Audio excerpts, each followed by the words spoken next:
Wine like this doesn't start in a bottle. It starts in the dirt.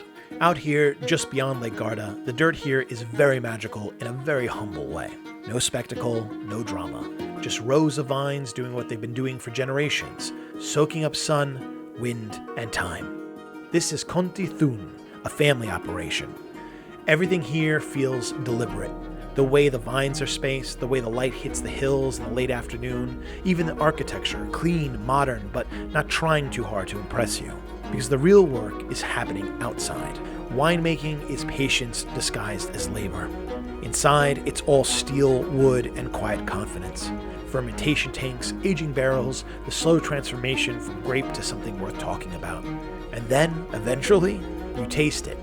Lugana, Chiaretto, reds with a little backbone, whites that feel like summer bottled up and saved for later. Nothing overblown, nothing pretending to be something it's not. You sit, you drink, maybe you pair it with something simple, cheese, bread, focaccia, a view that stretches just far enough to remind you that you're not in a hurry anymore. And that's when it clicks. Places like this aren't about luxury, not really. They're about rhythm, land, season, work, reward.